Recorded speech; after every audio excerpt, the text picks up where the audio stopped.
Magandang hapon! Kumusta po? Narito po ulit ang update natin para sa lagay ng ating panahon. Ngayong hapon po ng August 19, 2026. Sa ngayon po ay tatlong bagyo ang nasa karagatan, pero ang tatlong ito ay wala pong direktang epekto sa ating bansa maliban po sa paghatak nila ng habagat na siya naman pong nakakaapekto lalo na po sa kanluran ng Luzon. Ang bagyong Neneng po ay nasa loob ng ating area of responsibility, nasa silangan po ng Taiwan at kumikilos na po pataas at bukas posible na yan na makalabas sa ating area of responsibility.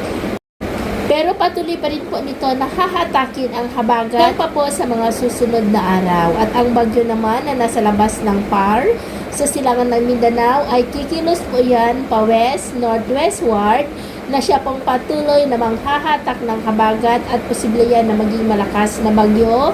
Ngunit hindi naman po banta sa ating bansa maliban sa hatakin nito ang habagat, posibleng hanggang sa matapos po ang buwan na ito. At sa lagay ng ating panahon, ngayong hapon po dahil pa rin sa habagat ay muulap ang kalangitan with isolated rains. Patuloy po na nararanasan sa ilang bahagi ng Batanes, Babuyan Islands, ilang bahagi po ng Ilocos Region, Cordillera, Cagayan Valley, Central Luzon, Metro Manila, ilang bahagi po ng Calabarzon, Romblon, Mindoro, Palawan, Antique at Aklan. At mamayang gabi po, may mga isolated rains pa rin sa ilang bahagi ng ating bansa, lalo na po sa Luzon. Kaya mag-ingat pa rin po tayo sa mga banta pa rin ng mapagbaha at pagguho ng lupa.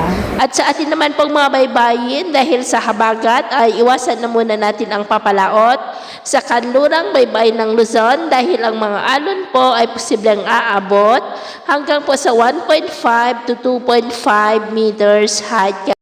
Kaya hanggat maaari po ay iwasan na muna natin ang papalaot dyan sa mga may kulay pula para mas makaiwas sa mga sakunang pangkaragatan. So yun po ang latest update natin sa araw na ito. At ako po muli si James na nagsasabing sa kahit na pagsubok po na darating sa ating buhay, huwag na huwag po tayong mawawalan ng pag-asa. Thank you and God bless!